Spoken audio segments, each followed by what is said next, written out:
House seat. First of all, I'd like to give thanks for Mel, give her recognition for her hard work.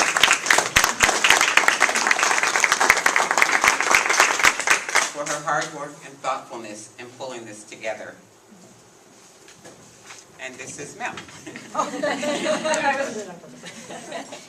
I'm Gloria Matlock, one of the many Racial Justice Rising members who also helped organize this forum as part of our commitment to consciousness about racism and social justice issues. We hold a free program here once a month, the first Saturday of the month. On your brochure in the back, probably you'll see that there is information, our email number or address. Our focus today will be on addressing racial issues as it is an urgent matter of importance and should not be ignored. I will now introduce the candidates. Natalie Albright Hannah. Natalie Bleh. Natalie Albright Hannah. No. Oh, Kate. You got it. Albright Hannah. Now you can say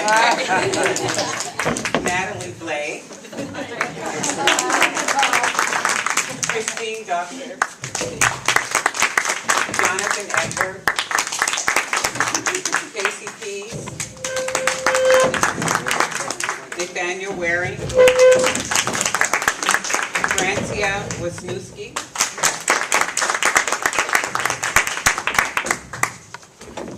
and now I will turn the program over to Mel, and she will let you know about the structure for this forum.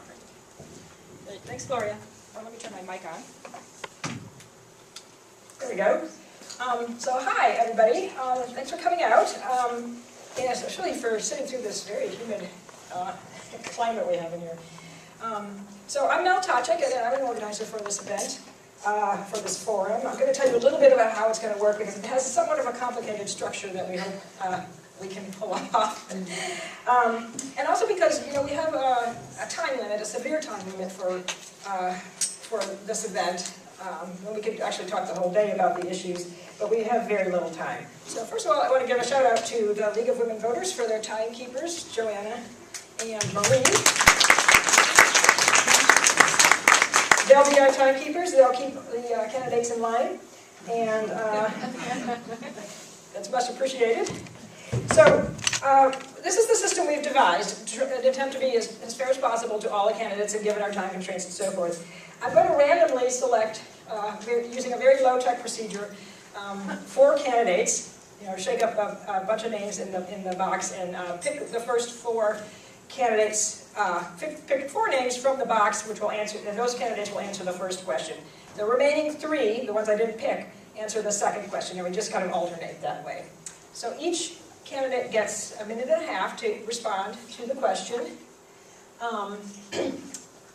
and then if there's any issues or a need to respond or a rebuttal or a clarification, we can't allow a lot of time to that, but we can give 30 seconds to 2 of the candidates per question. So we trust our timekeepers to keep us in line, and we're going to see how that goes. So now we have a lot of time, about half the time devoted to the audience members asking questions, right? So if you did take an index card, you can submit your question to Strong Oak over there, and she'll hand them to me.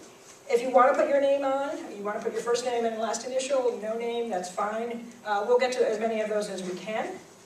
Alternatively, if you don't want us to screen your question, you can wait, and we're going to have Emma, where did she go? We'll be running around with a cordless mic, and you can ask your question by raising your hand, and she'll come to you.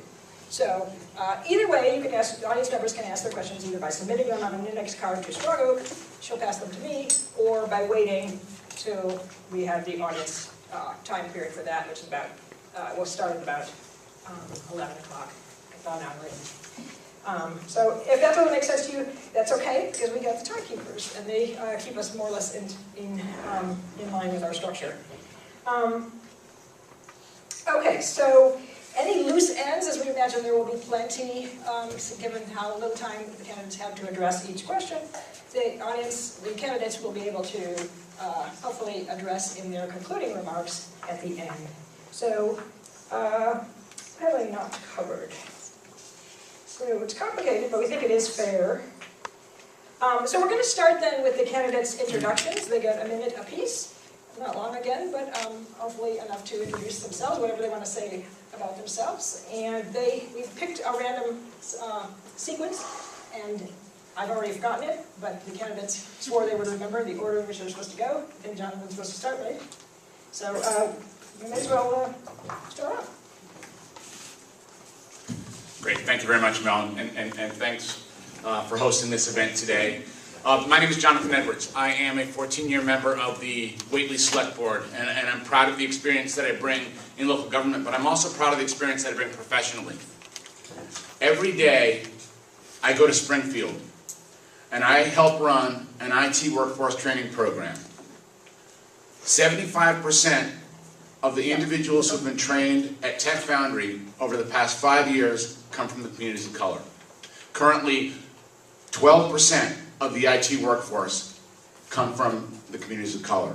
We have set a goal of increasing that number in Springfield and beyond, and our work is breaking economic barriers, our work is breaking racial barriers, our work is breaking gender barriers. We are an organization, and I am an individual who believes that racial justice is economic justice, and much of that is solved through good paying jobs. And I look forward to adding to that throughout the next 2 hours. Thank you.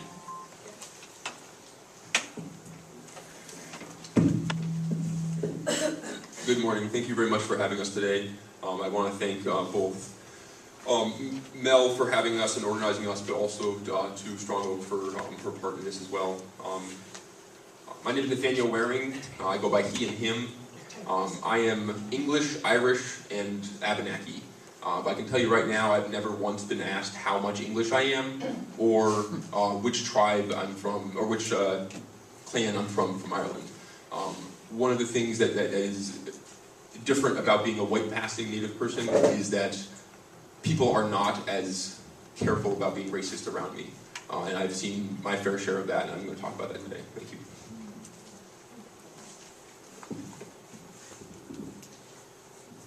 Hello, my name is Kate Albright Hanna, and I want to thank Racial Justice Rising for hosting us this morning. I've spent my life weaving between journalism and politics, trying to find where I can have the most impact. I've covered everything from 9/11 to the Iraq War to the Howard Dean campaign, and then I switched sides to join the Obama campaign when I thought I had a chance to change everything. I served in health and human services, and then I went back to journalism to understand the rise of the Tea Party and the Occupy movement. I was a senior strategist on Zephyr Teachout's 2014 campaign to unseat incumbent Governor Andrew Cuomo in New York, and then I was deputy campaign manager for Ready for Warren, a grassroots effort to encourage her to run for president in 2016. More recently, I founded Rural Organizing, a national effort to support progressives in rural areas.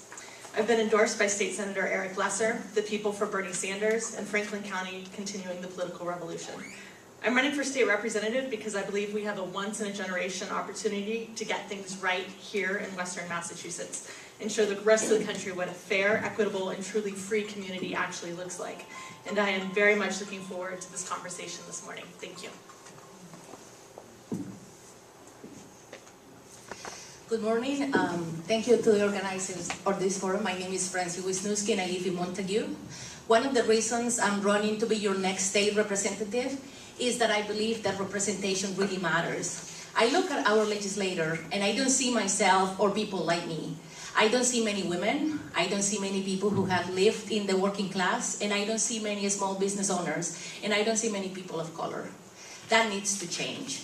Our legislature needs diverse voices from diverse backgrounds, because that is how we get new ideas and robust debate about the things that matter to people every day that lives across the Commonwealth. And of course, I look around our district and I don't see many people of color there either. I don't see people who have been marginalized. I do see people who've been marginalized and who has been outsiders for all sorts of reasons. Because there are people with disabilities or struggling with opioid addiction or lack of education or are survivors of gender-based violence. And I believe that my lived experience and as an outsider, as an immigrant and a woman of color matters. So I hope to be your voice and a choice for the state rep on September 4th. Thank you. Good morning, everyone. My name is Casey Pease. I am a volunteer firefighter and emergency medical responder, and I grew up in the small town of Worthington. I think when we talk about addressing systemic racism, income inequality, when we talk about justice for people of color, for the poor, these things are not going to come from the top down. And quite frankly, they've never come from the top down. What it's going to take is organized and dedicated communities working against these issues and challenging people in positions of power. I'm proud to say that I've spent my whole life working as a community organizer, whether it was with the Save Our Public Schools campaign and advocating for good, quality public schools, whether it was working with the Mass Nurses Association, advocating for Medicare for all, or serving as an organizer on the Bernie Sanders campaign for president. And I hope to take that experience as a community organizer to be a bold and progressive state representative for the 1st Franklin District. And I really do look forward to today's conversation. Thank you. Good morning. I'm Christine Doctor. Thanks to our host, and thank you so much for coming this morning. I was born and raised in the Western Mass Hill Towns. I'm a farmer, an attorney, a former aide to a Massachusetts governor and a state representative, a board member of the Old Creamery Co-op Grocery. I co-founded my town's education committee, and I provide free legal services to the community. I'm a Massachusetts public school graduate, a parent of kids in public school, and daughter of parents trying to age in place in Western Massachusetts. Motivated to advance equality and equity for all, I attended Columbia Law School and graduated with honors. I fearlessly take on racial, gender, and social justice matters. I've represented Holocaust survivors of Nazi labor camps, Haitian earthquake refugees, indigent criminal defendants, and women fleeing gender persecution, forced marriage, genital mutilation, and domestic violence. I've served on the New York Civil Liberties Union Reproductive Rights Project and worked with the Animal Legal Defense Fund. I've also worked against the Kinder Morgan pipeline in Sandusfield and founded an advocacy organization for divorced parents and child custody. I look forward to your questions.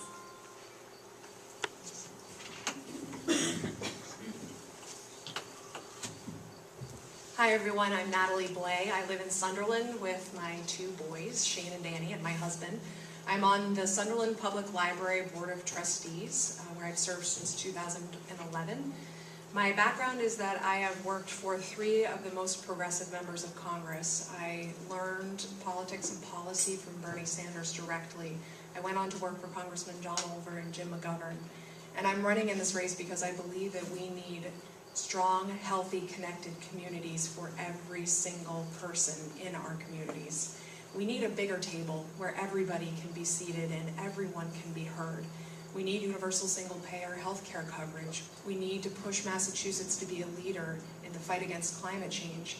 We need to fully fund our public education system, and we also need to be supporting our local communities with infrastructure investments, including for roadways and bridges. But we need everyone at the table as we're talking about strong, healthy, connected communities. And thank you for having this conversation today. All right, thank you again to all of the candidates, and thank you all. So we'll start in a second with our first question. I just wanted to just make one last point about how we were sort of thinking about this, the importance of this.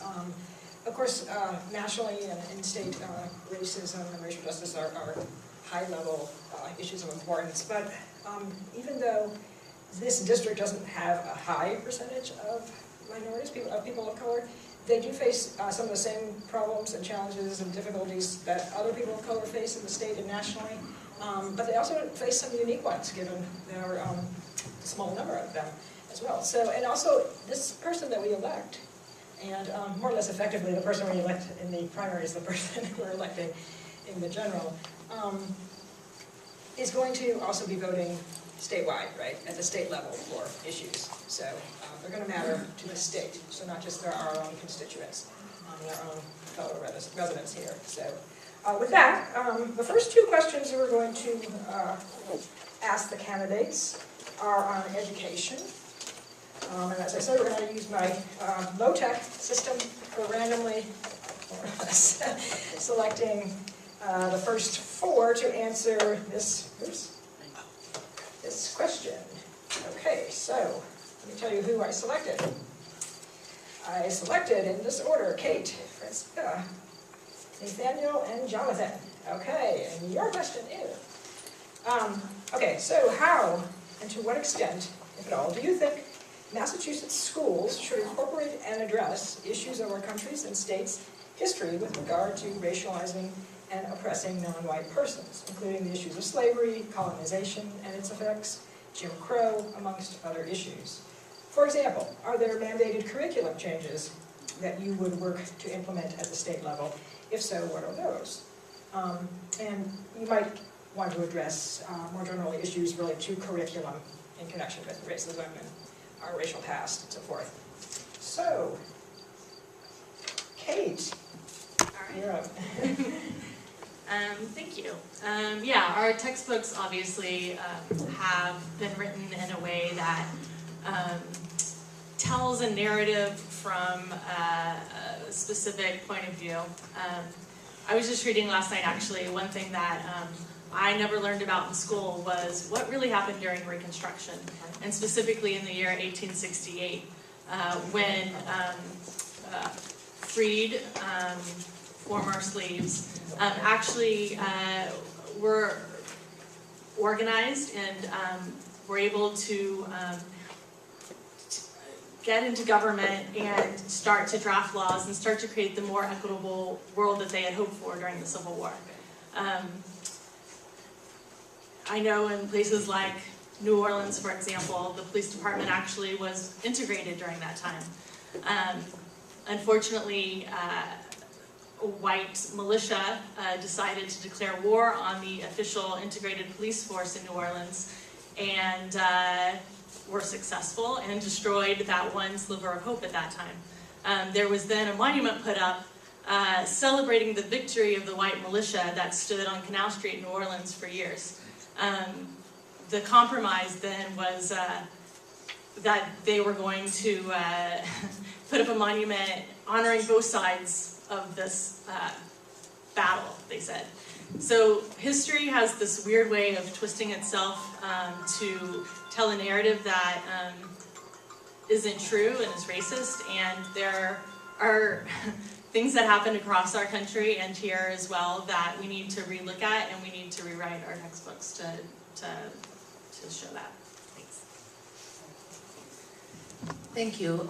It is sad to think that we need to mandate our school systems to really be focusing in a discourse that are gonna inform our children about matters of justice. I live in the town of Montague, and as you know, we have been living the issues of controversy for having a mascot that represent that doesn't represent well the local Native Americans. So I'm proud. I'm a proud parent advisory board member who also have been working with the principal in bringing forward conversations about having curriculum that is going to result into conversations that are going to inform and give accurate information to our communities too. There are a lot of conversations to happen, but these have to happen at the local municipalities levels too, and I would love to see that this is not just a mandate, that we all are proud to say that we are bringing these conversations into curriculums, along as why are we having more police enforcement in the schools rather than invest in mental health and strong staffing too. So those are the conversations we have to talk, because all of this is part of a balance in which we're gonna have a curriculum that's sensitive, and we're gonna stand up for the rights of the community, and we start with our children, where we can embrace the concept into the curriculum and schools, and not just the schools, the community. So I would like to see us all stand up for our students and children. Thank you.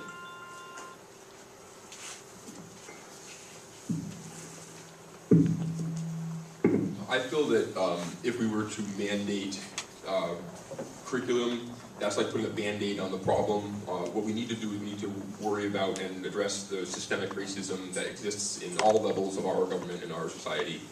And one of the biggest parts of that is that in elementary school and high school, we really just study white history in this country. We don't talk a lot about black inventors, we don't talk a lot about Native American history. There are many, many tens of thousands of years more Native American history in this country than there are white history, but we don't hear about that. We don't hear anything about that at all.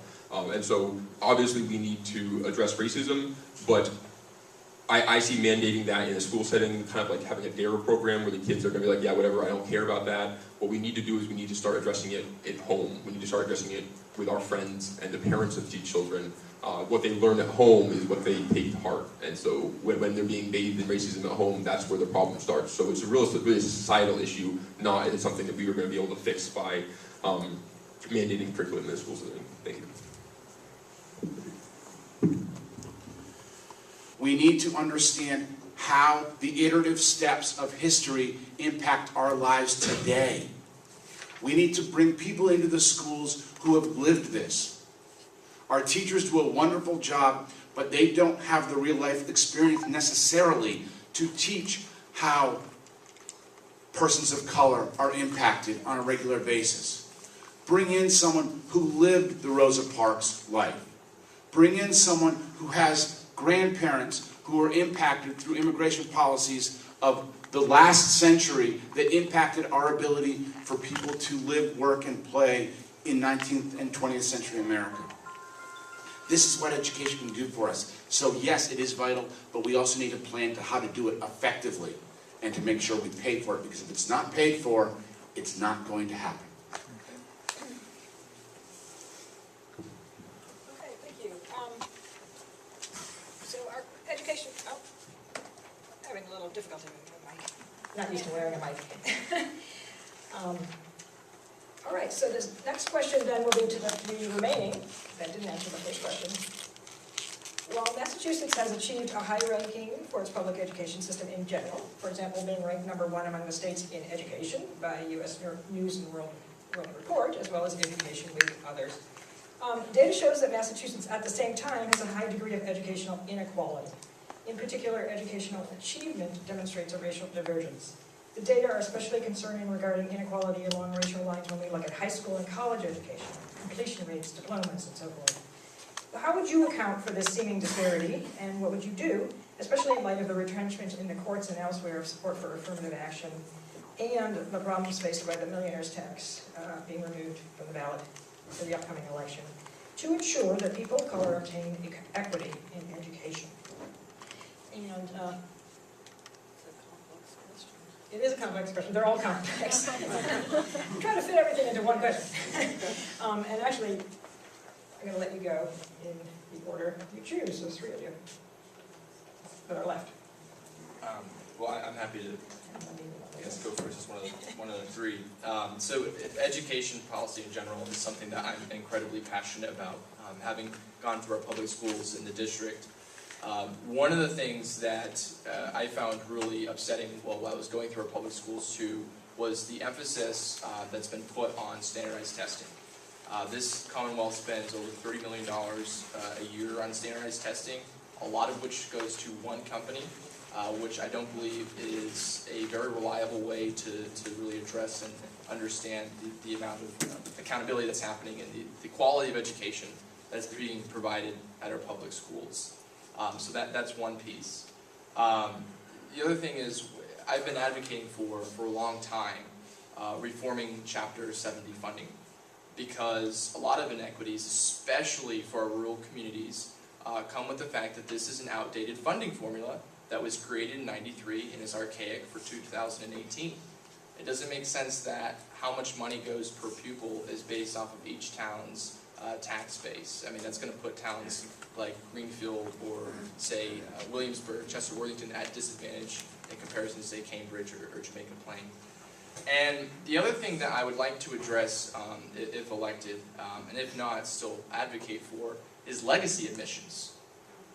If you look at like the percentage, especially in Massachusetts, and it's particularly higher income white individuals who are accepted into prestigious universities and schools just because their parents or their grandparents went to school, that's a huge issue, because that's all, that's not a fair playing field. And so I would like to actually abolish legacy admissions to address that. Thank you.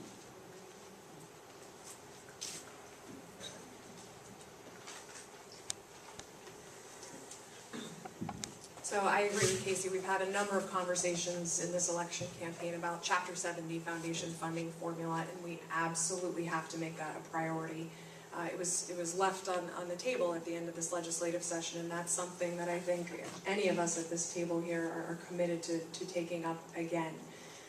Because there is disparity in the current funding formula and how our schools are receiving funds. Our local schools, we have to make sure that their transportation costs are also being reimbursed at 100%, so that our local communities are not left struggling. High stakes testing end up being a part of this problem, that we're talking about in terms of achievements and completion rates. And I served as the chief of staff for the chancellor at UMass Amherst for a number of years, and one of the things that we were talking about is, once you get to one of our public higher educational institutions, whether it's UMass or a state university or a community college, if you're a person of color, you are coming in with you're coming with additional challenges possibly. And I heard from a number of students who struggled once they entered into this curriculum. So it's wonderful to increase the number of students who are people of color, but we also need to be supporting them once they are on campus so that they can succeed, and that's something that I feel we need to invest in if we're talking about public higher education. I'm in this race because of public education. I grew up in Peru, Mass, which is one of the poorest per capita towns in the entire state. But yet I had an excellent public school education, and I was able to go on and pursue my dreams, as was my sister. But when my sister and I were growing up, our one-room schoolhouse was closed down for financial reasons. And then when we took over our family farm about 6 years ago in Cummington, Massachusetts, our own children's school was closed down for financial reasons. And I thought, 40 years has passed. And Massachusetts has not yet managed to address the issue of how we fund our public schools. There is a real achievement gap between rich and poor communities. You see it with urban schools and suburban schools, and you also see it with the rural communities that we have out here, that we simply do not provide them enough funding. And we know where the funding gaps are. The state has a foundation budget review commission, and they identified the major problems. And one of those major problems is that there is not enough funding for the low-income children and the low-income schools. And we have to address that, because the fallout effect of that is racial disparity. Another thing that has a huge racial disparity in our education is standardized testing. And what this looks like, it looks pretty innocuous when you look at some of these questions, but the results are real. I was talking to a student once who saw a picture of a cow, and the question on the standardized test is, what's wrong with this cow? The answer was that the cow did not have hooves, have cleft hooves, but the student had never seen a cow in person, and that was a huge racial disadvantage. And this happens through the time. And also, food in schools. We need to make sure kids eat so that they can get a good education. And that's another racial disparity in our education. So, I've got a lot of ideas for this. Thank you. Can I take one of the 30 seconds to go on? I just want to briefly touch on something that I think is very important to think about, is ask ourselves, why is there the disparity between the achievement of minorities? And I think it really comes back to the disparity of incomes of minorities versus white people. This is a big issue that really stems from the funding of schools coming from property taxes. Redlining was a thing, it was a huge problem, and it has put us in a position where the majority of people of color are living in low-income areas, and the property taxes are not going to do it. Thank you. Next, I want to supplement the issue why is that our schools have been chewed by corporate profit. And I would like to ask my colleagues, if one of us standing there, what are you going to do to be fighting corporate profit that are taking from the children's education? Right now we see that the Baker administration is actually set a system that pity school districts against each other too. So it's something to keep in mind. Thank you. Okay. And then I'll remind you, gotta keep reminding myself to turn this on, that anything that remain, any loose ends they can address in their concluding remarks. So now we're going to turn to a question that Strong Oak there posed to us. She wrote this. Where do you, I gotta remember to choose you. I'm doing my job here. Christine, and Francina, and Nathaniel and Casey. Okay. So Strong Oak's question is the way I put it. Where do you stand on the recent Indigenous concerns that have come before the legislature? The state seal, the use of Indigenous mascots, and the protection of sacred ceremonial sites from development. Thank you, Strong Oak, for asking this question. I worked to try to prevent the pipeline, the Kinder Morgan pipeline, from coming into Sandusfield. And among environmental and health issues, one of my primary concerns with that pipeline was the removal of sacred ceremonial stone structures, which the company came in and they said, no, it's okay, we'll move them and we'll reestablish them in a safe spot, which fails to grasp the issue of their existence in the first place and is completely inadequate. We need to preserve these sacred sites, and we need to take care of them the same way we want any other site we want taken care of. And we need to use them as an education platform and a way to help people understand. In terms of mascots, I went to Wacona Regional High School in Central Berkshire Regional School System, and I was a Wacona warrior. And our mascot was a Plains Indian, even though our school had an Algonquin history, supposedly. And it was just blatant co-opting of a symbol that there was no connection to at all, and it was totally inappropriate. And we need to listen to communities when they say, you can do better than these mascots. Also, we need to consider the state we live in. We live in Massachusetts. It's an Algonquin word. And while I think that we're all very proud of the name of our state and its meaning, I think that we should really consider our state seal, which if you've ever read the history of it or read the pending legislation on it, it is a very disturbing and very racist symbol. Thank you. So this has been an issue I have been actively participated. When I moved to Montague, there was a question posed to the school district, would you want to change the current sport mascot, which was called the Indian. I informed myself and asked my friends in the Native American community, what was their thoughts.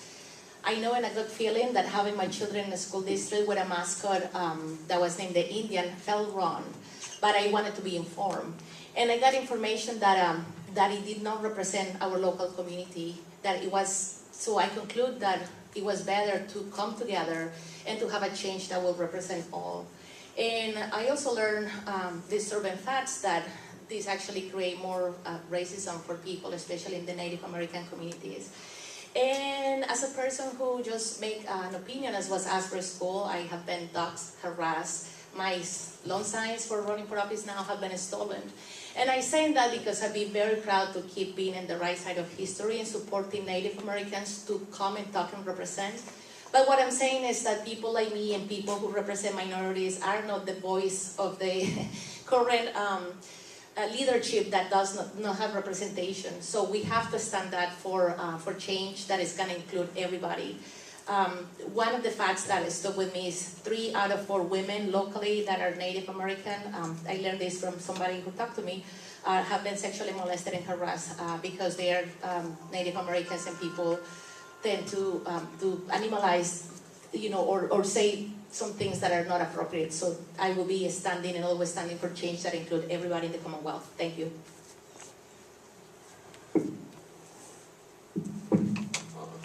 Thank you, Strong, for asking this question. This is right up my alley. This is what I was getting at in my introduction. For the last 7 years, I've been a cable guy, and I worked heavily in the Turner's Falls and Montague area. That's one of the areas I've worked a lot in. Some of the people in this room might recognize my face from that. And I cannot tell you how many times I had to sit in someone's living room while I'm installing their cable, listening to them talk about how horrible it is that the mascot's been changed. On more than one occasion, I threw up in my car on the way out. this is what I'm talking about the silent racism that Native Americans experience, especially white passing Native Americans. One of the unfortunate things, especially about people, Native Americans from our area, there's not a lot of us left. The genocide that was perpetrated on my people in this area is outstanding at the completeness of it. Those of us who didn't die either assimilated or went elsewhere. And that's what happened with my family. My family just disappeared into white culture, and here we are.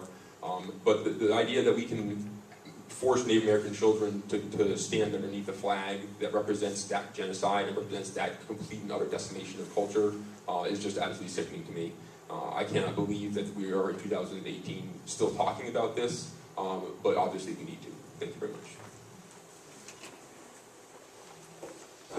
So we absolutely need to preserve and protect ceremonial sites, and I agree with Christine. We should not let pipelines and big business in general be able to stomp over our rights and the rights of Indigenous people just because they have money and they're trying to turn a profit.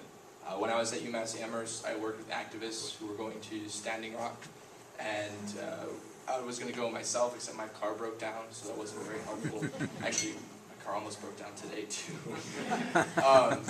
But the point being is we especially as a white person myself, acknowledging my own privilege and being able to use my place of privilege to advocate for others. I also found it really strange that, in school, we talked about curriculum earlier, everything is from a very Eurocentric point of view. We taught Christopher Columbus as some kind of savior, and when you actually understand the real history, you realize the genocide and the just destruction that he brought to this continent. And one of the things that I'd like to advocate for would be to no longer have Columbus Day, but instead to have Indigenous Peoples Day, and have that be part of how we address the curriculum in our schools, is to talk about these things and to address these things. And when it comes to the state seal, because of our Eurocentrism, because of the racism we have in society today, we have to start addressing that. We should not have the native figure on the seal. But I also believe when it comes to other mascots throughout the Commonwealth, we should also hear from the local community there and figure out what's the best way of action in addressing that. Could I use my 30 seconds here? So I want to point out that when I was at UMass Amherst, we actually were able to establish our very first tribal liaison, and that was in direct response to concerns that were raised by students in the Native American Student Association.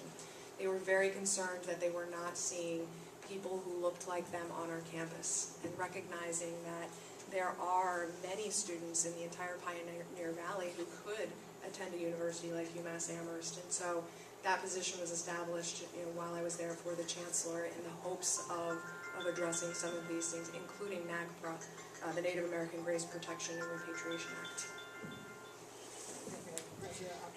I want to supplement that this is one of the issues that are being buried in the legislature. When I wrote to my state rep about this issue, I got a letter that said pretty much not much to do, and we have to keep organizing a statewide level. Senator Barbara L'Italian also was able to pass some information, but she did not support it. She passed it by recommendation too. So again, these are some issues that we have to push in our local legislators because it is relevant and it is important. Thank you.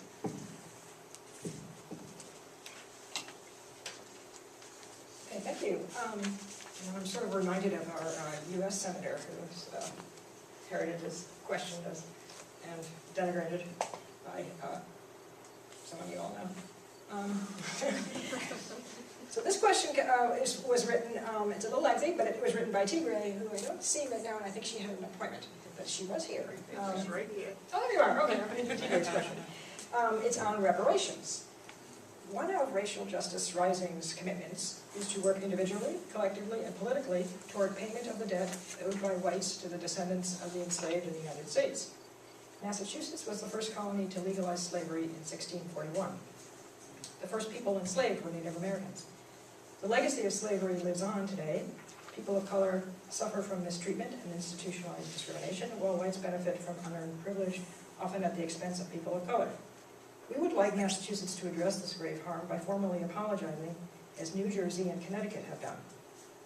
Yet, while apologies are an excellent first step, we believe they are meaningless without restorative action, and that an apology and commitment to reparations need to be made in our Commonwealth.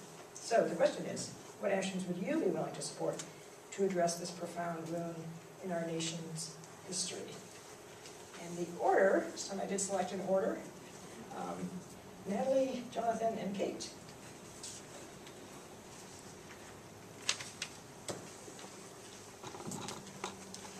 So thank you for the question. And I think we've talked a lot so far, even in the short 45 minutes that we've been here, about the education that needs to happen in our state, and the fact that other states have taken the step of apologizing, of formally apologizing. And I think it's absolutely something that the Commonwealth of Massachusetts needs to take up. Right now in our nation, we are finding it increasingly hard to have difficult conversations because of the polarization that's occurred. And I believe that at this time, as our federal government is taking those actions and becoming more polarizing, with this administration specifically, that Massachusetts has to step up in ways that we never have before. And it's my hope that we are moved to action as a result of what's happening at the federal level, and that we lead the nation, because we have led the nation in a number of things, and there are things that we have not led the nation on, and this is most certainly one of them. And we have to step up now. We have to show this country what it means to stand up for our beliefs, because what is happening right now at the federal level with this administration is not what the people of Massachusetts stand for. And it is my hope that we are activated to do that and to take these steps that we have not yet been able to.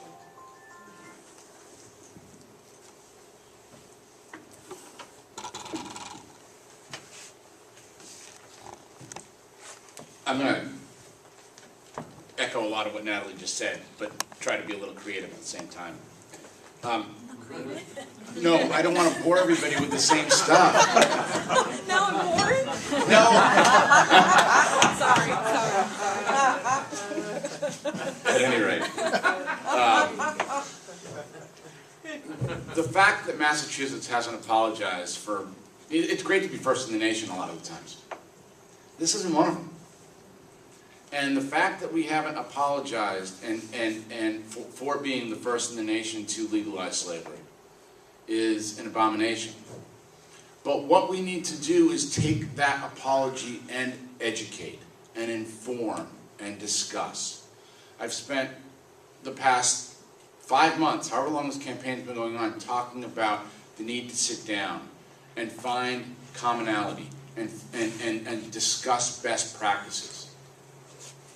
We need to make sure that we apologize, and we need to make sure we have a conversation about how and why to move down the path of reparation.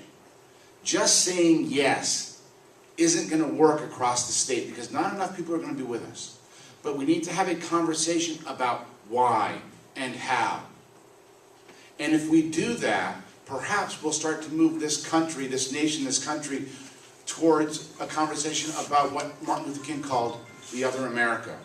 And I think reparation in this conversation is part of moving beyond and moving towards no longer having another America.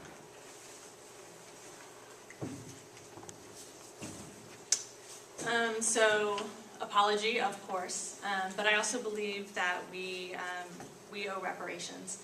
I'm interested in how wealth gets transferred between generations, and looking back at the history of redlining and other institutional racist policies that have contributed to the segregation that we all suffer from today. I think that we should look very closely. We should figure out how to make sure that we transfer wealth to communities that have been not only left out, but very consciously kept out of our official economy. So cash transfers, reparations, apologies, yes. I just wanted to say that we do have to be careful in how we talk about reparations, because one of the things I worry about is if we're just saying we're going to be paying reparations in a monetary form, that people are going to be like, okay, we wrote you a check, racism is over, you know, which is not at all true. We have to address the systemic racism across the board in society, in education, in housing, I mean, all across the board. And so I just wanted to bring that point of we do have to be smart and be careful in what we say, what a reparations going to be. A check or just some monetary contribution alone is not going to solve the real problem here. Mel, may I have a 30-second response? Yep. I believe one of the best ways to apologize for something is to make it right. And I believe reparations are one of our strongest tools to help make it right. I represented Holocaust survivors of Nazi labor camps to get reparations from the German government. I brought legal action against the German government under a theory of wage theft. It was a creative theory, but what we said is that our Holocaust survivors had performed involuntary labor while they were in these labor camps, and that they were owed wages for that. And we were successful every time. So we need to consider that. We need to also consider other creative theories of reparations, such as what Georgetown University is doing by helping provide descendants of slaves with an education at Georgetown at no cost.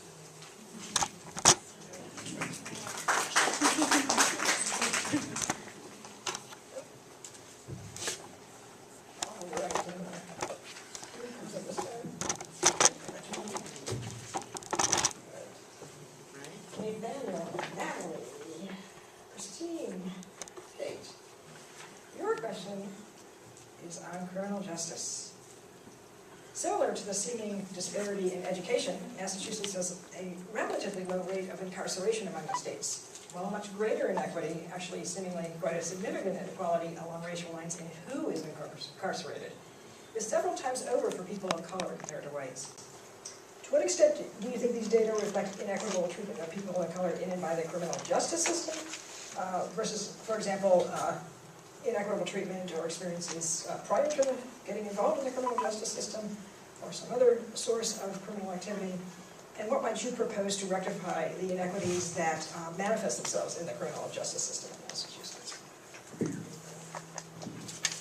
This is an awesome question, so thank you for asking it. I'm a democratic socialist. One of the platforms of Democratic Socialists of America is the abolition of prisons. That's a scary sounding thing. I just want to touch on that for a second. It's not saying that tomorrow we're going to let everybody go. It's more of an idealistic goal of down the line, we someday want to get to a point where it's no longer necessary. The criminal justice system is exceedingly racist. A black man is 10 times more likely to get arrested or get fined for the same offense as a white man or a white person in general. And it also, we need to talk about how the private prison system has turned this into a modern-day slavery. We have people right now, as we speak, fighting fires in California, getting paid nothing. I mean, $1 a day or something like that. It's a joke. And that, as Christine was saying, that's wage theft. That's a theft of time and money.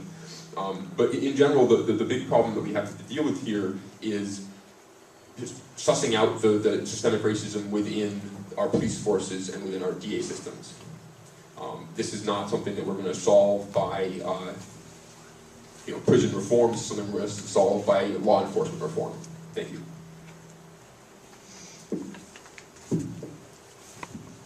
Thank you for this question. So there are a number of really just staggering statistics, and when you read them, it is incredibly troubling. So African Americans are twice as likely to be arrested and almost 4 times as likely to experience the use of force during encounters with the police. African Americans and Latinos comprise 57% of all prisoners in 2014, even though that same group make up approximately 1/4 of the United States population. This is a problem here in the United States of America. And the school to prison pipeline needs to be addressed. We have to start earlier. We have to make sure that that pipeline is stopped. And the fact that 2.3 million people are currently in jail and we're spending $80 billion annually on incarceration here in the United States of America is appalling. This is not something that we should be taking pride in. I would like to talk about also the important role of education once people are in jail. So if we get to the point where people are jailed, that the importance of educating them there. Recidivism decreases significantly if you receive an education. And so for those who do end up in our system, which is broken, and we are spending too much money, and it's just a horrible way to be doing this, we have to be educating people while they're there to ensure that recidivism rates are decreased. I've worked as an indigent criminal defender in the Bronx with the Legal Aid Society. I was there for 6 months and I had over 125 cases, which shows, first of all, that the public defenders have too many cases. We don't have enough public defenders. We need to approach this in a three-pronged way. We need to address what's happening before someone gets incarcerated. Everything from education to food insecurity to policing and community relations. Second, we have to address what's happening once people are incarcerated. We have to eliminate solitary confinement, which is contrary to prevailing human rights protocol. We have to look at bail that is holding many people in simply because they are poor. Client after client of mine could not make bail, so if I was not able to get them out without bail, they were incarcerated. Often this meant a complete disruption of their lives. It meant they lost their job because they didn't show up for work the next day. It meant they lost their kids because they didn't pick them up and violated a custody order. It meant they lost their girlfriend or their spouse or their boyfriend because that person said, "Where are they? What's happening?" Because it's very hard and expensive to make phone calls from a lot of these institutions. I've been behind the gates of Rikers Island. I will tell you, there is no place in our society for a place like Rikers Island, or Ossining Prison, or any of the other places I've been to. There's a person in the audience today who can speak to this much better than I can, and I thank him for being here. Also, has anyone ever tasted prison food? I have, and it's a real problem, because what's happening is that we're degrading the health of people who are in prison, and when they get out, they become a health problem. Their own health is degraded, and then they become a ward of the state. And then we also have to address what's happening after, everything from probation to helping people get jobs and reintegrate into society. Thank you. I want to agree with other panelists that our modern prison system is a direct descendant of our history of slavery. I want to give a shout out to the prison strike and hope that everybody is supporting them. You know, studies have shown that preschoolers of color are more likely to be suspended than white preschoolers. So obviously there's bias that starts very young and it continues throughout a person's lifetime. What we can do, there's the criminal justice reforms like bail reform and elimination of mandatory minimums and raised felony thresholds. But you know, I mentioned my organization, Rural Organizing, and one idea that we were batting around was encouraging progressives to run for local sheriff. It really starts on the very local town level, and we should actually be looking around at our towns and at our first line of defense, who is also the first person maybe somebody who is visiting our towns comes in contact with, and looking at whether they're actually treating people equally. We need to start in our communities and make sure that we are doing everything we can to make sure everybody has a fair start in life and also throughout their lifetime, that they're not just being shunted into this institutional racist system that is our legacy.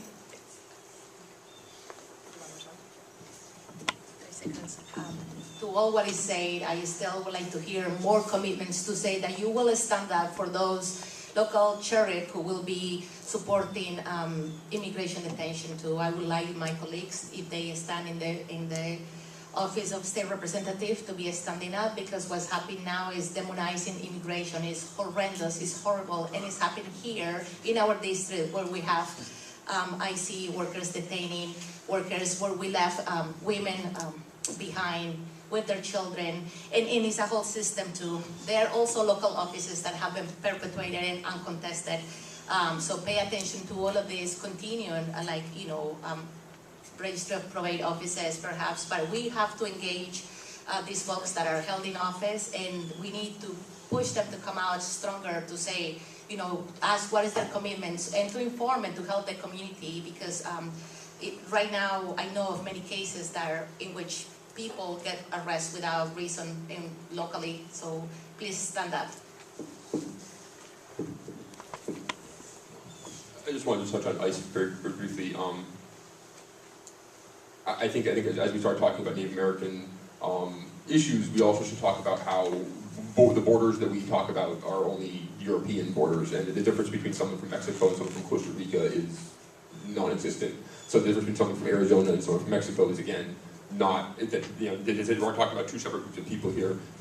And the irony of a country like ours that was founded on stealing the country from Native people, talking about how other Native people can't come in, is just ridiculous. Oh, we already did two, so we can come back to it. Sorry about that. Okay, so did we again? So then the next question will go to Jonathan, Francia, and Casey. And this is on structural inequality.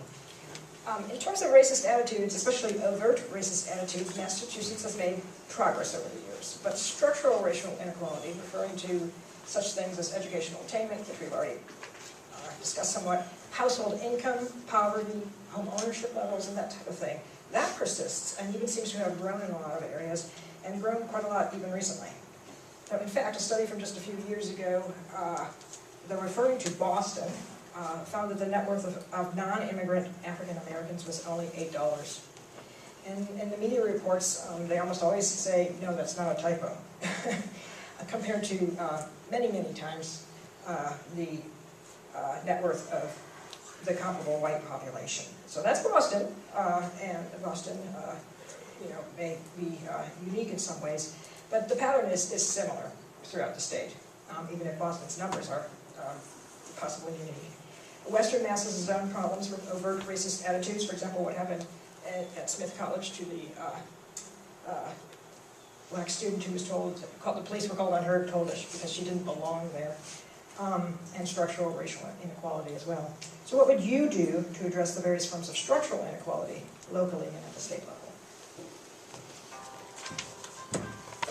I'm proud to say that while I don't understand what it's like to walk in the footsteps of someone who's a person of color, again, I work every day to solve that structural inequality. 12% of the population from persons of color work in information technology. 15% women work in information technology, one of the fastest income growth sectors in the country. We need to start with income equality. We need to understand the barriers to a successful, sustainable career for people who are persons of color. Dependable child care, dependable housing assistance, dependable financial literacy. These are all functions of racial equality and breaking down those barriers of structural racism. Every day, 75% of the people who come to Tech Foundry are from the communities of color. They are going to go into a job within 2, 3, 4, 5, 6 months that is with a salary that is unheard of in their families. These people are at or below the poverty line. And we as an organization made a direct call to end this type of structural inequality and make sure that people from the communities of color have access to economic equality, and from there they gain respect, they gain the other things that the inequality fosters. Thank you. I don't even know where to start. It's so complex. So I have been a worker that has earned $8 per hour, and thankfully I was partner, so my husband and I could have a pot of money that will help us bring our family forward. But also experiencing, being on the lower income bracket, I was a weak parent, I was in fuel assistance. In a moment where my husband was building his business, we were confident that we were people with skills, but that's not the case of everybody. And I have seen my community hurting for inequality. I have seen predatory mortgage lendings going after women who are in this district a big percentage too. So things that we need to do is, let's start with universal preschool for parents so they can go to work. So when we have access to free universal preschool, parents can have a peace of mind. Let's support family medical leave. That has passed, but we need to sustain it. And again, when families can take care of the loved one and they don't have to worry, we have a better system. Let's support affirmative action requirements so employers will give benefit for those who've been in oppression and underserved. Let's provide access to community college so we can train the workforce for the oppressed class. We still don't have representation. And right now we're in a town where we are seeing what's happening with the homeless community and houseless. So we need to find ways. I cannot believe it's nothing to do. We need to find efficiencies. I believe it's a lot of things we can do. Thank you. Yeah, 1.5 minutes, and in fact the whole length of this forum cannot address all the complexities in that question. I mean, one of the things I would like to focus on too is housing. For generations of white American families, owning a home has been sort of the key means for accumulating wealth, and they've been able to use that to get mortgages, to pay for school loans and other means. And if you look at the rates of how many white families are homeowners right now in comparison to black families, it's really disgusting. And this is after centuries of discrimination, also in housing. And studies, they continue to show that pervasive discrimination in housing and lower income whites still have greater access than middle class African Americans and healthy mixed income communities. In a sensible world, our state government would be working to suppress predatory lending and addressing some of these housing discriminations that have for a long time been a big part of this conversation. Other things that we need to do, we need to advocate for single-payer health care. And not just be a representative that's going to co-sponsor the legislation, but is actually willing to be a bold advocate and getting our colleagues on board with that, and getting other communities and coalitions on board with that. Because the only way we begin to solve these problems and advocate for these policy goals is not just to have members of the legislature behind them, but the entire community. Gosh, there's so much more I wanted to say, but thank you, guys. One of the things I think is important to talk about is there's a lot of discussion about income inequality in the United States. Wealth inequality is a much bigger problem. What you make is only a small part of it. If you don't have equity to borrow against, if you can't get home loans, I don't remember the exact number, but African Americans are charged something like 30% more, or so there's higher interest rates with the same credit that white lenders are. So it's a question of, once you have the money from your job, how you're able to turn that into wealth in this country is there's huge roadblocks. Hey, one more time. We did jam a lot into each question. We've skipped a lot of things. And thank you for bringing up immigration. We have a question. We have a ton more, but we really do want to turn to audience questions. Where's Emma? Where'd she go? Okay, so she's going to have a microphone if you want to raise your hand, but I have a ton of questions in my hand, so I can start with a few of those. I don't know who wrote this one. They didn't put their name on it, but if you want to claim it, do so. What anti-racism training do you have? What is the most recent book, article you have read to help you understand the current movement in the U.S. relative to race relations? And I selected Kate, Francia, Casey, and Jonathan. Could you read it one more time? Sure. Anti-racism training and the book you read? So this is, what anti-racism training do you have? What is the most recent book / article that you have read to help you understand our current moment in the United States relative to race relations? Okay. Let's see. Trying to think if I have had formal anti-racism training. I don't believe I've had formal anti-racism training. I think, sort of like what Nathaniel said, that just being a white person means that you get to hear racist thoughts from other people. They feel like they can just open up to you. So for example, when I was doing a documentary in New Orleans, I remember a woman who was part of the Citizen Task Force for the FBI said that Hurricane Katrina was an enema that cleaned out the criminal element from the town. And that was something I just was recently back there, and that's why it's on my mind. And somebody said something very similar. So I think that, you know, as a white person, we have an obligation to be aware and to record these things and to acknowledge that it's real. It's not, it's, you know, this is how our culture doesn't function. I guess the most recent article I read was the one I mentioned up front that I feel like I stumbled through because it was such a profound thought, which is like what happened in 1868 when free people rose up and they were empowered to actually shape our government, and how that has been completely ignored. What our world could have been if there wasn't that backlash when Jim Crow laws and other institutional systemic racist policies were put into place to shape the society that we live in now. And our obligation right now to bring that back and to study that closely so that we can shape our world according to the original vision of the people who had nothing and yet had this vision and were going down the road to make it happen and got interrupted and have been forgotten by history.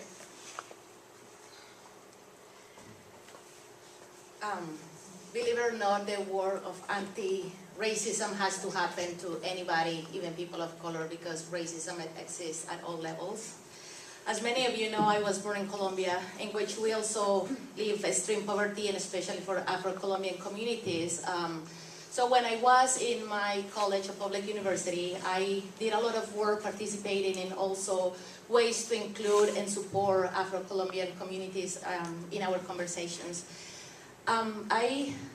My best friends have been part of the Afro-Colombian, African-American communities, and to me, I have to read the books to understand how I have to adjust. So when I moved to the States, what I became a brown person because I have a new category, and how did I fit in a community too. So recently I read a book by Frances Moore Lapé. She actually gifted the book to me in the campaign trail, which talks about democracy and how it's important right now to keep standing up and stop despair. That book was very revealing because it also said that we cannot give up. But I also believe that, you know, talking about racial issues, by heart, we need to open spaces for people to stand up, because it's easier to say, I can represent. No, we need the people who have experience and the voice who can represent. I remember Mitt Romney used to have a Commissioner of Education, Anne Ali, and she said one time that that wasn't necessary, that people like her can represent everybody in the Commonwealth, and she was wrong.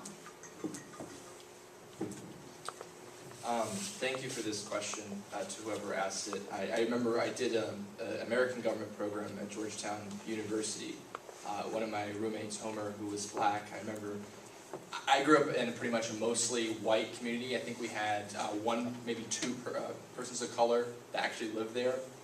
So, you know, I had a very closed-minded, I guess, perspective. And so in many of these conversations, this program, I remember Homer telling me, you know, you don't know what it's like to have your parents have to sit you down and have a conversation before you go out at night and explain the way you're supposed to act, the way you're supposed to dress, just because of the color of your skin. And for me, these stories were so eye-opening. I went back to Gateway Regional School District, and I started an organization called Gateway Saves, which is student activism, volunteer efforts, and service. Part of this organization was in support of women's rights issues, LGBTQIA issues, and addressing all sorts of human rights issues. And we did have, through a grant from UMass Amherst, folks come in and do anti-racism training, a lot of which students in that school had never been a part of, had never heard of, or had never even thought of. One of the recent books, which I'll admit to you, in the past 6 months with campaigning, I have a list like this long of books that I now need to read, but I haven't had a lot of time. But one of the books that I started reading, and actually when I was going to UMass Amherst too, we took up chapters in, was The New Jim Crow. If you haven't read it, do. I need to finish reading it myself, but there was a lot that was eye-opening to me. And I think one of the biggest things too, especially as a white person, that we can do, if you are a white person, is to listen, is to understand other people's perspectives. Rather than me white-explain to you what the solutions are, I don't have them all. But I can tell you that as your next state representative, I am going to be someone who listens and will fight very hard on all of your behalfs. Thank you. I think it's me. Oh, I'm sorry. That's okay. That's okay. Tech Foundry partners with an organization called Viability. Viability is a workplace training program to work on professional skill development, soft skill development. And the staff at Tech Foundry, as well as our students, works on a regular basis to discuss workplace issues, primarily of which, or one of the primary pieces, is racism. So we, on a regular basis, work to make sure that we understand conflict resolution and other issues surrounding things like racism in the workplace. And I would consider that a valuable exercise that all people should take advantage of on a regular basis. In terms of books and articles, I believe that sports is a leading indicator of race relations in this country. And we should be taking advantage, and I take advantage in my home, of the dialogue on racism that's happening in the NFL right now in terms of kneeling, staying in the locker room, etc. I watch my kids who are passionate sports fans. They are into this issue because of their belief in sports and their love of sports. So I've made sure that I sat down and read a book on Roberto Clemente, 42, the Jackie Robinson story, a story about Hank Aaron, the people who fought racism on a regular basis throughout their lives, and bring it forward to what's happening in today's age with the NFL, etc. If you can grasp someone's interest in a tangential issue and bring it to important issues such as racism with an 11, 12, 13, 14-year-old, it is so impactful. And so those are the articles and books that I've been reading with my family to make sure they understand the importance of this issue. Can I have a 30-second response? Sure. So I've had lots of training on listening to historically discriminated communities. I had training as a resident assistant when I was at Gettysburg College, again when I was a resident assistant at Georgetown University where I went for my master's, again when I was at Columbia Law School and I volunteered for Sanctuary for Families, which represented women of color who were victims of domestic violence. I also had listening training at my law firm to try to understand and really be able to hear what other people are saying, people who have extreme differences from you. In terms of books, after Trump's election, I read about the history of slavery. I read Solomon Northrup's 12 Years a Slave, which was incredible. I reread Roots and Malcolm X, and right now I'm reading Countdown by local author Alan Weisman. And it has great research which tells you about how climate change disproportionately affects communities of color. So I received an extraordinary amount of training as Chief of Staff at UMass Amherst, and I'm thankful that they are taking this as seriously as they do. The fact of the matter is that we need racial justice and racism training and sexual harassment training. We need all of those things. That is critically important. But I want to relay, I was watching the Netflix movie 13th, and my son walked in, and I had paused it to have a conversation with him, and he said, you know, what are you watching? What is this 13th? And to be able to have that conversation with him as an 11-year-old, the training is important, but the conversations that we are having in our homes is equally as important, and we have to be starting those conversations earlier. We have to be starting them right now. Now, apologize to Jonathan, as I was saying at that point, if Emma wants to, if there's somebody that wants to ask a question directly from the audience. questions, go ahead. Yes, good morning. My name is Don Perry, I'm local. I'm an activist and organizer, someone's formerly incarcerated. And my question is very simple. So, it was a two-pronged question. One, what are you doing about community inclusion? I see this room is predominantly white. And you talk about your campaign for state representative, so you be dealing with people across the state of Massachusetts. So where does the voices of the individual, I've heard a lot about mass incarceration, the most impacted communities, but where are their voices, and we support their voices? And this question then will go to Nathaniel, Natalie, and Christine. I am bathed in privilege. I'm a white, cis, straight male. You can't get much more privilege than I am. But what we can do as privileged people is we can lend our voices to those without them. I can't directly give a voice to people who don't have one, but I can listen to them and reiterate what they say. And more than that, I can start having a conversation about bringing together poor minorities with poor white people and realizing the common ground that we have, and that is that we are all here at the whim and at the will of the rich people. Thank you. Do we have a 1:30 for these? Minute and 30 or? Right. Yeah, still, okay. So thank you for that question. And I think that some of the struggles that I've had working for two congressmen is talking with communities across our entire district.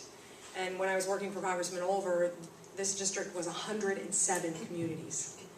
And it is critically important for us as state representatives to show up in our communities, in every part of our communities. It is not acceptable to have people come to you in Boston or in your local office and expect to hear from them. You need to show up. You need to have regularly scheduled meetings. You need to be meeting with the leadership, but you also need to be meeting with people on the ground. One of the things that frustrated me when I was working in Holyoke, trying to advance affordable housing, people were complaining that no one was coming to the public hearings. And I said, well, have we put out announcements in Spanish? Have we put out announcements in English? No, we weren't doing that. So well, let's get them out there in Spanish, and let's put the announcements where the people are. And where are we having these forums? Oh, they're over here. Why are we not in the housing and where they are living? Why are we not meeting in their community rooms to hear directly from them? We have got to step up and get out there as state representatives to make sure that we are including everyone, that everyone has a voice, and that we are making sure that everyone is heard. Thank you, Donald. It's a tough question, and I think it's extremely important that whoever's elected has really mainstreamed notions of racial and social and gender justice in their thinking, and environmental justice too, because that's also very much a part of racial discrimination. So every decision you're making, you have to think of all these. You have to have a checklist that is automatic, that your mind goes to instantly to think, is what my campaign doing green? Is what my campaign doing fair? Or what are legislators doing, including everyone?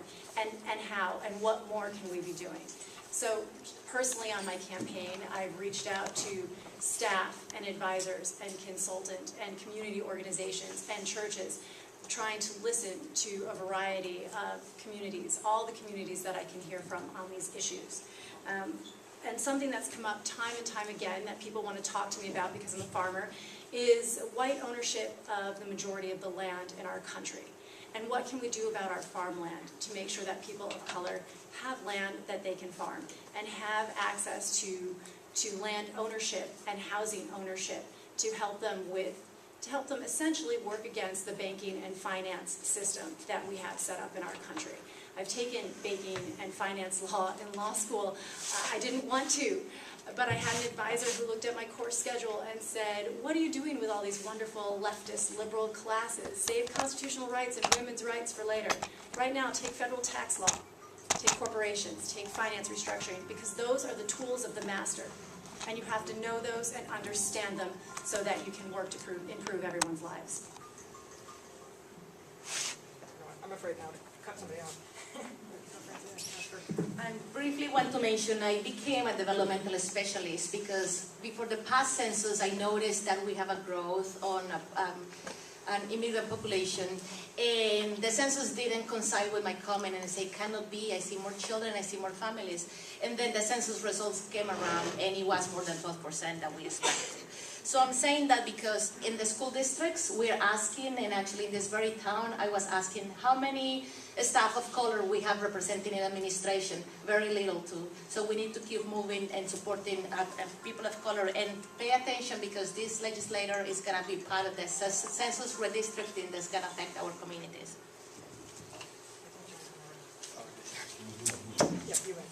At Tech Foundry, we dig deep into hard-to-reach neighborhoods.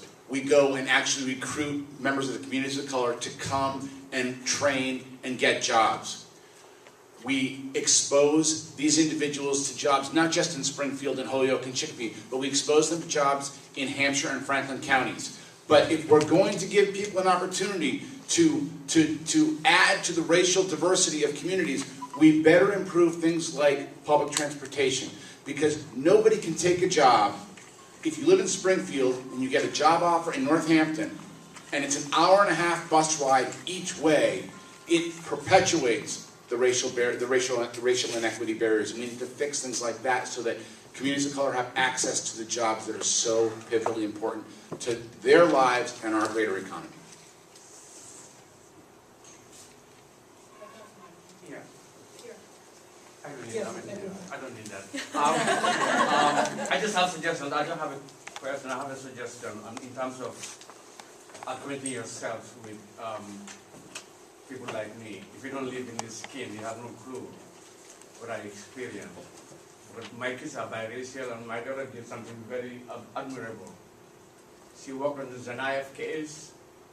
And the first thing she did was come back home here, Greenfield, took a book from me, took it to the Federal Public Defender's Office in Boston, and have them read why are all the black kids sitting at the table. To start, I want you to look fine, I'm Not Your Negro by James Baldwin. Start there. He sounds like an angry black man, but he has the right to be angry. That's a good place to start to get yourself acquainted with people like me. I'm Not Your Negro. The school prison pipeline. Read Brian Stevens' Just Mercy. You will understand the justice system better than you ever did, because you thoroughly document the injustice that starts from birth to death for people like me, especially young black people. And I think it's very important that you really get yourself acquainted with these things here. You spoke a lot about the curriculum. I'm an educator. I just finished a Holocaust seminar at UMass with a great number of teachers there. And the intolerance of people, even educators, about social injustice is incredible. But there are a lot of people working towards making these things right, and the curriculum is one. So there's a hidden curriculum. You've kind of touched on a little bit about it there. The hidden curriculum is the great instrument of the inequity that goes through the education system here. And it's a birth to death injustice. You close down preschool, which is where the inequity begins.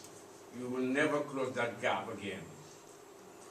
And I think when you talk about education, talk about the hidden curriculum, talk about school finance. Because when you finance schools through communities here, you know exactly what you are doing. It's a deliberate systemic inequity that is perpetuated. And I think you have to find a way of really interrupting that. Really problematize everything, interrogate everything. Because people of color have done what they can and still continue to fight, but they need allies like you in this, in the halls of power to make those changes there.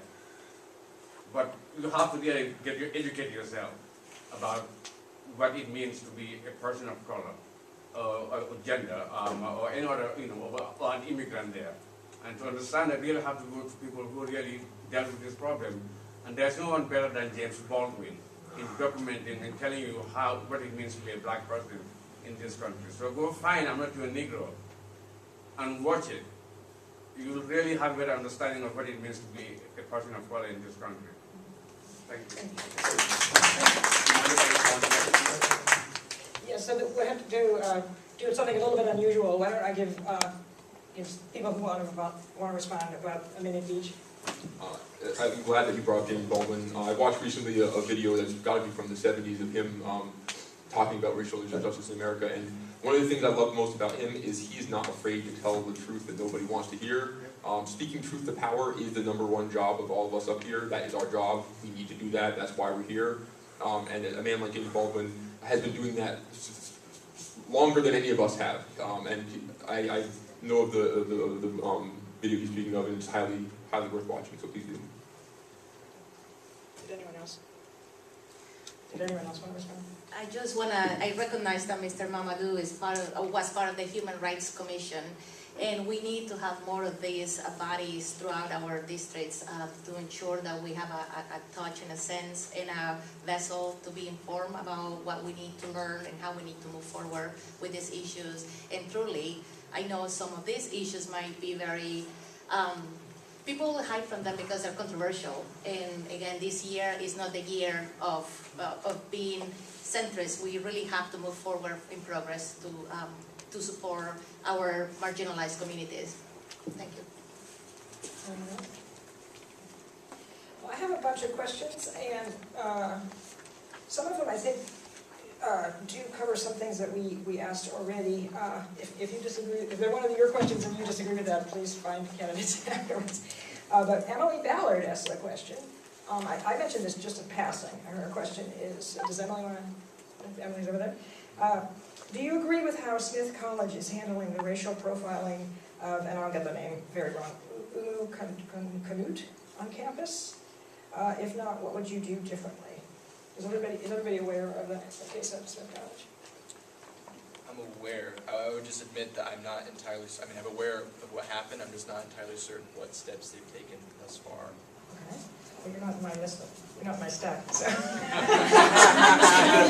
I just admitted so you I don't know. Can we just have a very brief? Yeah, that would be It great. was something that I mentioned briefly in passing. That it was, she's a student there, a student, and she was told that she didn't belong. They called the police and said that she doesn't belong there. There was nothing. She was sitting in the student lounge or maybe laying down on a sofa, taking a break, and some person saw her and did not know who she was or why she was there and called the cops. Right. So she didn't belong there. There was nothing else about her except that she was black. The person who asked the question would like to ask it. Sure. Right. So just to speak to what has happened since then, Smith has hired an outside investigation team at a law firm in Cambridge. And in all of my contacts to Smith, both through calling the College Relations Office and the President's Office, they just keep refusing to say anything about anything because it's, quote, under investigation. They have not named the person who called the police on this young woman, and it's very clear to me, at least, that they're just trying to hope this goes away and that this is all optics. So the response from the student who I've been in touch with, her ask has been that we continue to call the President's Office again and again and ask them to take action. When I called the law office, they will make no comment on anything. So at this point, it seems like it's at a standstill completely, and like nothing's going to move forward in terms of action. So that's an update, at least, about what has happened since the police were called on her. Okay, so I chose Natalie, Nathaniel, Kate, and Francina for that. Maybe we could just expand it a little bit, because of my own experience, I know that schools other than Smith are very non-responsive and are much more concerned about reputation and other, maybe lawsuit, et cetera, than they are about really addressing the underlying occurrence in that case, and the experience and the event that, in that case, a student of color was for no other reason, no other apparent reason other than that she was of color, that she didn't belong, or she didn't appear to belong there. And it's happened at Yale, it's happened at other schools, but it happens at other schools other than Smith in this, closer to this district. So, does that make sense? Let me respond to Smith and then just institutional school responses to cases like this. So again, Natalie, Nathaniel, Kate, and Francine. So obviously what happened with Smith was unacceptable, and I believe it was an employee who called in, and so as we're talking about training, that training is critically important for exactly this reason. Soon after I started at UMass Amherst in 2015, we saw movements across the nation. We had the Million Student Marches, and at UMass Amherst, we engaged in some really difficult conversations. We had a series of community conversations, and I remember the first one that we had 250 students and faculty show up to talk about these issues that we're talking about right now. The thing that stuck with me from those conversations are student after student after student coming up to the microphone and sharing their experiences, often in tears, and saying, why do we have to continue to come to these forums and tell these stories over and over and over again? And that is not okay. We cannot have these stories continuing to happen over and over and over again. It is unacceptable for us as a nation, and we have got to get to a place where these are difficult conversations, and we have to be having them. We have to be having them every single day, so that we know one another, we know our neighbors, we know that it is not okay to pick up the phone and call the police just because of the color of someone's skin. We have got to change the way that we operate as a society.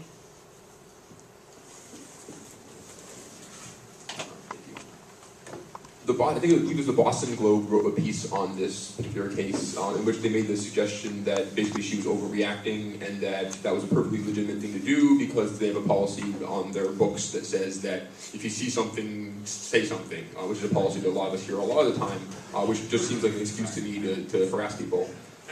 The real problem here is she never, or the employee never went to her and said, hey, who are you? Or just struck up a conversation. Didn't even get close enough to see that she was wearing a lanyard around her neck with her student ID in it. I think one of the things we need to start talking about, because it's become such a systemic problem, is had there been consequences for nuisance 911 calls. You shouldn't be able to call 911 every time somebody does something that annoys you. That's not what it's for, that's not why it's there, and white people in general have been given this sort of blank carte blanche to, just call whenever you want because somebody next door is annoying you. That's a societal problem that we need to address head on, and one of the ways we need to do that is, and I'm not sure the exact answer, but possibly penalizing nuisance 911 calls either monetarily or like warning first time you keep calling for nothing, then you get slapped with a fine or something like that. Thank you. So sort of like the Me Too movement, I feel like this incident and other ones that now are being recorded across the country are making something that was just visible to one segment of the population visible to everybody. So I think it's wonderful that we're finally having this conversation. Obviously, I don't think these incidents are more frequent now. I think that they're just more visible. They've been happening for a long time. And only one group was experiencing it or able to talk about it within that small group, and now we're all talking about it. I think that sort of like the Me Too movement, one of the things I'm doing with our women's rights group with Franklin County for Continuing Political Revolution is we're trying to advocate so that companies can't impose non-disclosure agreements on women and keep the silence. I think that what Smith College is doing with circling the wagons and this sort of institutional secrecy and protection that they are elevating above basic human rights and having sort of conversation that the university was founded to have. That's something that we should obviously perhaps create some structural incentives so that they don't circle those wagons. I don't know if maybe calling the police could be considered a criminal form of harassment. I would be interested in researching that further and seeing if there's something we could do about that. There was a story I knew until after it happened.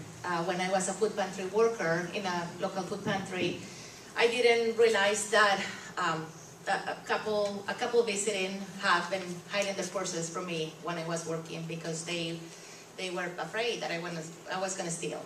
And obviously we know why that happened. And I didn't know that my supervisor by then asked them to leave. And I was very proud that he did stand up for what it was right. And he didn't need to tell me by then. So, you know, as these cases, it just happened too often. So what we see with that case is just systems that are finding scapegoats to hide, you know what, something is just the tip of the iceberg, when you know the issues are bigger, when you know people are afraid, and we know what we can do is to create systems that are welcoming and that are going to protect an environment for people to speak up. And again, I'm going to amplify the Me Too movement, because if we see this year how many women has been under pressure because they couldn't speak, but now not anymore. So universities have been, and colleges have been under scrutiny for lack of strong policies for racism and sexual harassment. So obviously we have a strong conversations, and it's important that if they feel sorry, say they're sorry and they do something about it. So I don't agree with the way they're handling this situation, that they have to be accountable. It's our children, our colleges who are in our communities, and again, it's not how they're standing for us. Thank you. So Casey and then Jonathan and Esther. Sorry. Yeah, thank you.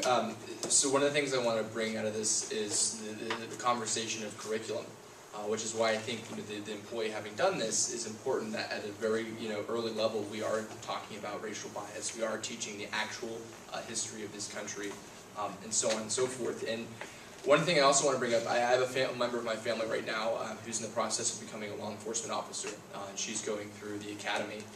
And a little while ago I asked her, because I was curious, and this is actually right around the time that the Smith incident happened, I said, what are they doing to teach you about racial bias? And she looked at me and she's like, I don't think that's part of it. And I was like, are you kidding me? I mean, really, at this point in society and what we're seeing, the number of black men and black children and teenagers who are getting killed on a daily basis, oftentimes by law enforcement officers. I find it, we have to be brutally honest with ourselves, because our Senator Warren recently made a comment about law enforcement, and conservatives have attacked her, oh, you're hating on police. Well, criticizing law enforcement does not mean you are criticizing every member of law enforcement. And what I would hope that our members of law enforcement understand is that in order to address these problems, we have to be open and honest. I'm a firefighter. We've had issues within the fire service regarding specifically having more female members of the fire service. And a lot of times, there's a lot of men in the fire service, and they're stubborn. And I'm like, look, we have to be honest with ourselves and have these conversations. And so that was just a point that I really wanted to bring up, is that we really don't have any form of training that is across the board when it comes to law enforcement officers. Because we were lucky in this incident, the officer came, realized this isn't a problem, okay. But what if it had escalated to a point where he had his gun drawn, and now that young woman's life was at risk simply because she was black? It's unacceptable. I just want to add that I actually don't think that Smith's response is a strong one, because if you ask any college or university whether it's good to fly under the radar screen in this era of activism on campuses, they're making a huge mistake. They need to take advantage of the bully pulpit that they have. They need to learn perhaps from Starbucks, who amplified their response. Never mind whether the training that Starbucks employees received after the incident a few months ago was effective or not, but they amplified it, and it caused and it created dialogue outside the Starbucks community about the importance of response. And organizations that have that bully pulpit need to take advantage of it. Okay, so as I expected, we are running out of time. We still have a lot of questions. We did start a little late, so I'm going to make a decision. I hope, a unilateral decision. I hope it's okay that we go just the amount of time that we started late. And have one more question, because it's so, it brings together a certain number of things that were just being brought up. And that would be, well, Jonathan, you're first, and then Casey, and then Christine to answer this audience question, which also somebody did not put their name down, but you can claim it. In what practical ways have you promoted pay equity for women, women of color in particular? So whose question? Right there.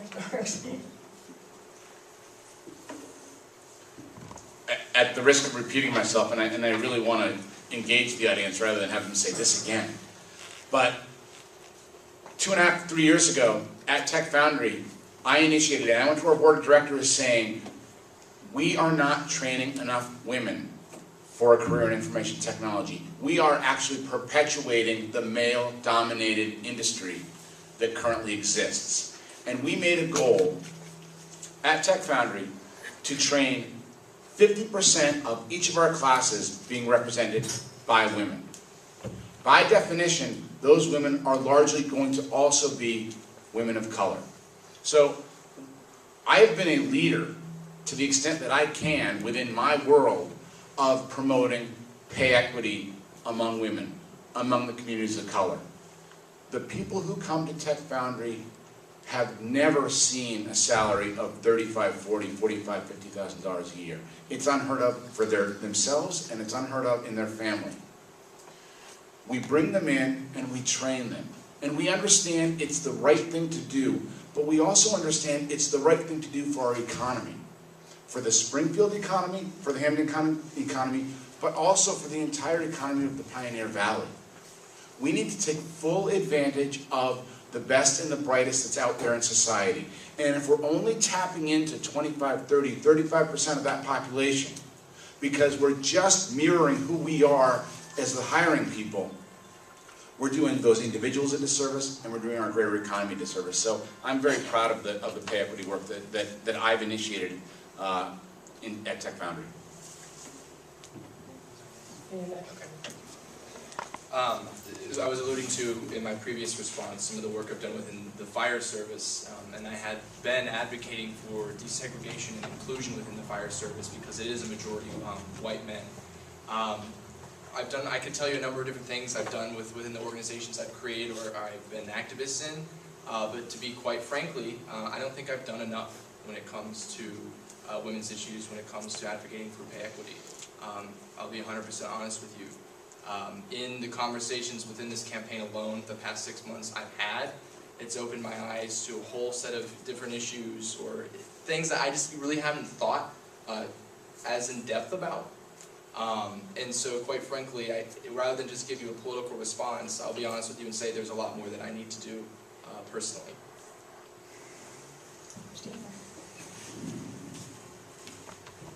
I've been an advocate for equal pay for a long time. We've made a lot of progress on equal pay in the past 40 years. However, if we continue at the rate we're currently on, my 6-year-old daughter will be about 5 years older than I am now, and I'm 40, by the time she's making the same amount as her brother. So we have a lot of work to do, and I think in terms of the laws, one thing we should be working for is transparency. You have to make sure that employers are not legally allowed to ask about people's pay histories. You need to also make sure that salaries are disclosed throughout a business or an organization so that women know and men know what they're getting paid so that there's not what they call a pink ghetto of workers where women are getting paid less. Also, we need to focus on the pink collar industries, the industries where women predominate, such as caretaking, nursing, teaching. Make sure that these women's salaries are commensurate with men in similar fields. We also have to support unions because unions help support women and can help them get equal pay. And we also have to advocate for single payer because with single payer is really a women's issue. 65% of women are reliant on a spouse or a partner for health insurance. So this is a good way to get more access for women for health insurance. And I want to go back to the question about churches and colleges and institutions and what happened at Smith. This is a really interesting looking glass of a situation because you see that racism, sexism is about money and power. And the law needs to stand up for people. We need to change the law so that private institutions cannot hide from criminal cases. They need to be held to the same standards as every individual is publicly when a crime is committed on campus.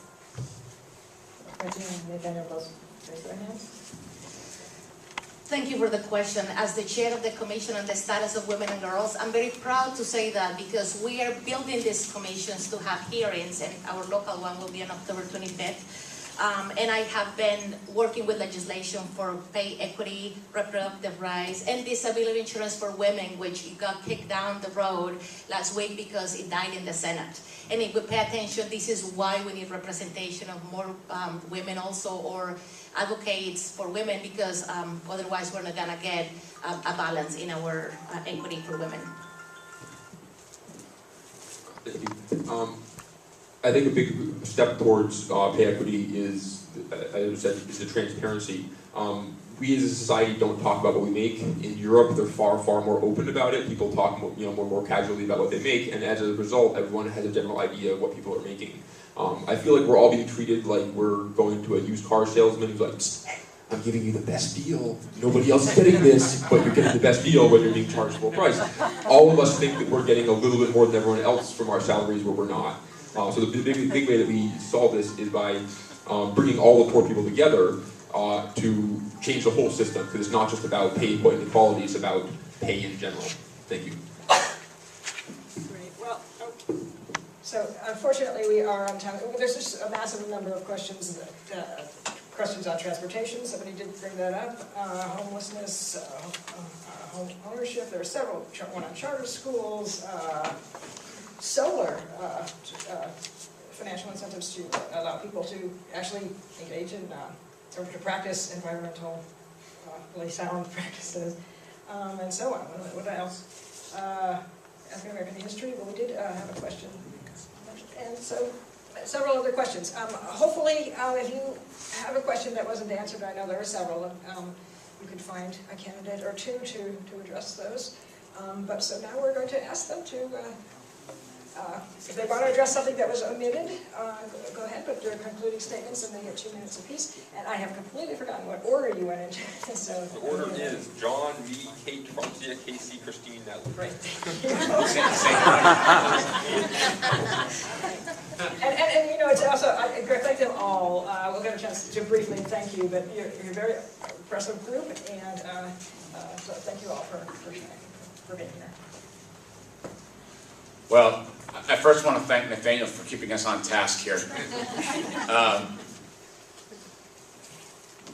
One of the things that I believe sets a candidate apart is not just the policies he or she advocates for, but the ability to implement and apply. The ability to put people at the table and work towards common solutions and best practices. The people up at this table have gotten very tired of hearing me say this, I'm sure. But over the past 14 years and beyond, both in my government work and my professional work, I take great pride in the fact that I've been able to bring people together, set aside our differences, or at least agree to differ. Find the things that bring us together and work towards common solutions. If you can't do this, then talking about policy is nothing more than an intellectual exercise. People into a select board hearing room and threatened the dissolution of a senior center unless people played better in the sandbox together. I've worked across towns and communities to make sure that we have common solutions and we find the barriers to greatness that we see. Only working together can we find a community and an area that is going to thrive and prosper. If we continue to work in silos, if we continue to think parochially, we're never going to achieve that greatness. It is how we saved a senior center. It is how we created an ambulance service. It is how we're fighting climate change. That's what I want to bring to this race as your next state representative, and I would be honored and humbled by your support on Tuesday, September 4th. Thank you. I want to thank everyone for coming out today. This has been a lovely forum. It's actually been the one I've been looking forward to the most for quite a while now. As a white man who is Native but passes as white, I've had a real hard time deciding in this campaign whether to talk about being Native or not. When I was growing up, whenever I could, I checked off white and Native American on forms. I have to say, I'm very happy to say that that's gotten a lot better over the years. But when I signed up for Mass Health recently, the form asked you to check off all that apply, and when I checked off the Native American box, it then sent me to a page asking me to prove my Native American heritage, literally. I wasn't actually even able to finish the application without going back and deleting that checkbox because it wouldn't let me finish the application without having my tribal affiliation on file with the state. That is a problem. That is a real problem that we were dealing with here. The question you all are asking is, how does everything we've said today help you decide who to vote for? And that's a real hard one. There's a lot of lovely people up here. But what I'd like to leave you with is, from day one of this campaign, I have not been afraid to say the uncomfortable truths. I have not been afraid to talk about things that other people don't want to talk about. And I put myself out there and started talking about being a poor person, something that's very taboo in this society. That's an important thing, and I think that having somebody who's not afraid to speak truth to power is one of the most important things we can have today. I will never shy from saying something, whether it's politically expedient or not. I was told by one of my supporters that I shouldn't talk at all about the Montague mascot thing because I'm going to alienate some working class white people. The bottom line is, if you are far more concerned with votes than you are with speaking the truth, then you don't deserve them and you have no place in our government. Thank you.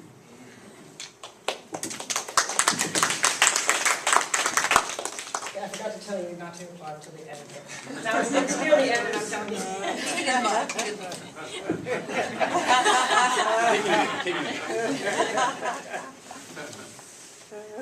So, ready? Okay, ready. Okay. My name is Kate Albright Hannah, and I am a muckraking journalist who is running to change the way the game is played in Boston. The game is rigged by wealthy donors, and the goal is to keep the status quo in place. Politicians can say all the right progressive-sounding things and can even put their names on progressive-sounding legislation. But unless they're willing to go to the mat, to stand up to leadership and to their colleagues who would rather go along to get along, then they're just the guardians of the status quo. Over the course of my career, I've been in a lot of situations where going along would have been a lot easier and more rewarding. When I was a junior producer in CNN's documentary film unit, I was sent to New Orleans to do a feel-good story about people rebuilding their lives after Hurricane Katrina. In the course of my reporting, I came across a home video taken by a police officer. In it, her captain had declared that quote, martial law had been declared and that they could shoot to kill looters. First of all, martial law had not been declared. And also I began to think, what happens when you take a historically corrupt and racist police department and tell them it's okay to shoot anyone they want? When I brought that question back to my bosses at CNN, the response was unenthusiastic. I was told that I was making things too complicated, that investigative journalism wasn't really in style anymore, and really at the end of the day, that even if it was true that a lot of black people were killed by police officers, that nobody would care. I was literally told that black lives don't matter. I couldn't let it go. I produced so much evidence and found enough allies within my organization that I finally got the story of the Danziger Bridge shootings on the air. Police officers who were initially hailed as heroes later pled guilty. And I can tell you, the Danziger Bridge incident was merely the tip of the iceberg. I'm sitting here today because I am driven to look at power structures, at what looks like a brick wall, and find the crack. There's always a crack. As your state representative, I promise to use every tool I have to break up the status quo. I will harness our collective power, amplify our voices, and make them listen. That's the secret power of a muckraking journalist, and I hope you give me the opportunity to wield it on your behalf. Thank you. Very good. Most people are scared of change, and they're nervous about going outside their comfort zone to vote for someone who doesn't look like them or sound like them or have the same background. It's not necessary on purpose, but it has the same effect. It keeps the people in power looking very much the same, usually male and always white. As a woman of color, I heard concerns about I'm qualified, and sort of the answer is yes. I've been elected 3 times into office. I've been appointed to a state commission, and I have been an effective policymaker. I serve on boards, and I have run nonprofit programs that serve thousands of working families. But qualified can also be code language. Who gets to decide what counts? I am qualified because of my experience as a mother, wife, working class, science educator, business owners, immigrant. Those experiences are very relevant to the daily life of many in the Commonwealth. They should be represented in our legislation too. I'm not qualified in spite of my experiences, I'm qualified because of them. I am proud to be running this race because I am proud to bring all my qualifications and experiences to the table and to help improve that people from all different backgrounds belong in politics and have the right to take part in the discussions about how make our district and our state the best we can and for everyone. I am Francia Wisniewski and I hope to earn your vote on September 4th. Thank you. I learned in school that you're supposed to snap when you're not allowed to clap. And I'm snapping for you. I just have to say that, for the past 6 months, we've all been campaigning. It's been a long race, and I'm really, really, really proud of the grassroots campaign that I've been running these past 6 months. I'm so proud of my team, which I'm really happy to say is diverse, is majority women.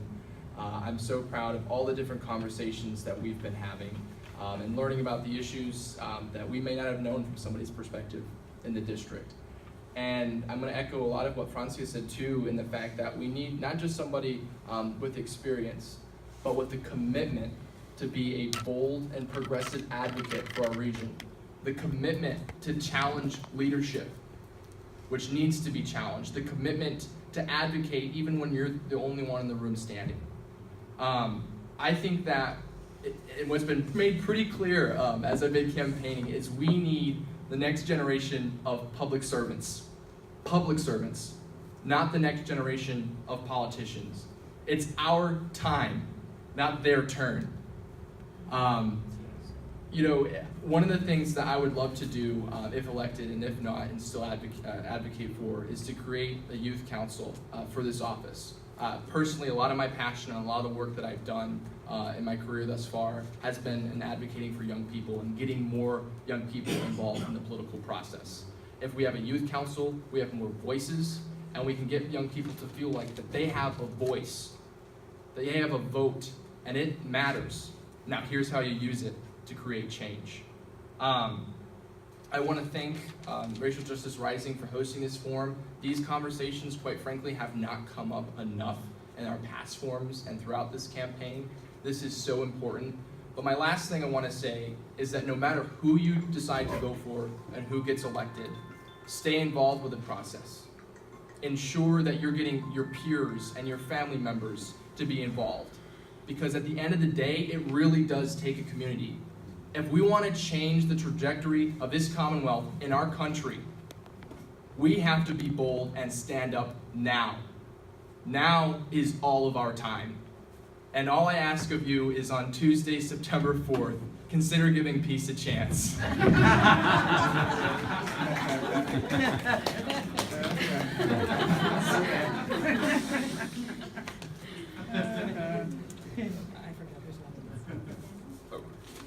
Let's see who goes next. Casey, Doctor. Yes, Christine, then Natalie.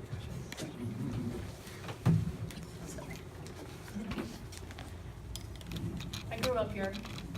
I'm committed to my home, my family, hi Mom, and all the people who live here, especially those who don't have a voice in the establishment.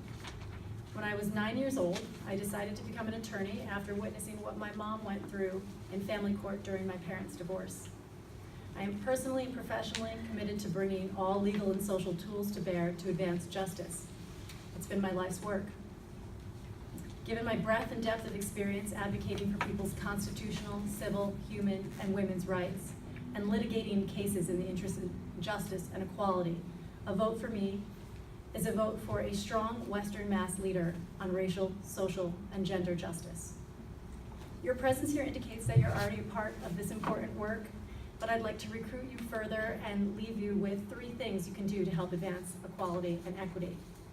First, as you know, I'm in this race because my childhood school, my own children's school, were closed due to financial reasons. We're failing our kids on education, and the achievement gap between rich and poor kids is growing. So please help push for education funding reform here in Massachusetts. Second, modern-day slavery is a huge problem that you can help stop. There are hundreds of millions of slaves globally, and over 70% are women, and a huge percentage are children. So please support U.S. efforts to stop human trafficking, and try to make fair trade decisions when you're buying products, especially from the fishing industry and the food industry, because our food, an ingredient in our food should not include human suffering. Lastly, support criminal justice reform. The U.S. mass incarceration and policing system tells us that America is at war against African American men, but it doesn't have to be that way. Lastly, promote peace whenever you can.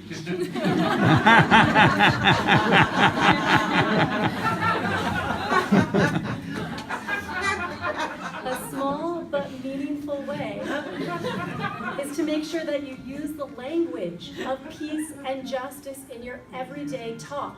And it's why I have run my campaign without using the word fight. Politicians are always saying, I'll fight for this, I'll fight for that. At best, fight is hokey political language. And at worst, it's a word of war and domination, and it assumes you have an enemy. We can do better than that. Replace the destructive word fight with the constructive word work. Thank you. Or push for, or anything. It's a really good point, Christine. So I want to thank you, Racial Justice Rising, for having us here today, and thank you all for coming out on a Saturday morning. These are incredibly difficult conversations, but they are absolutely necessary to have, and they're absolutely necessary to have every single day, not just during an election. So please continue to have them. As you've heard in the last 2 hours, I believe that each one of us at this table is absolutely committed to racial justice and equality. But we have lost a great deal of experience over the last year with the retirements of Steve Kulik and John Syback and the death of Peter Kokot and the resignation of Stan Rosenberg. I believe that my public service across all 3 levels of government, local, state, and federal, will allow me to effectively advocate for every resident of the 1st Franklin District. I believe that Massachusetts is going to have to step up, as it hasn't had to do in recent history, to stand up for our beliefs at a time when this administration is tearing us apart. I believe that my ability to connect the dots, to bring people together to the table, not by threatening them, but by committing to positive change, is important. Our government can do good, and we need to be doing better. My name is Natalie Bleh, and I am running for state representative to fight for strong, healthy, connected communities for all residents in each community in the 1st Franklin District. And I respectfully ask for your vote on September 4th. Thank you all.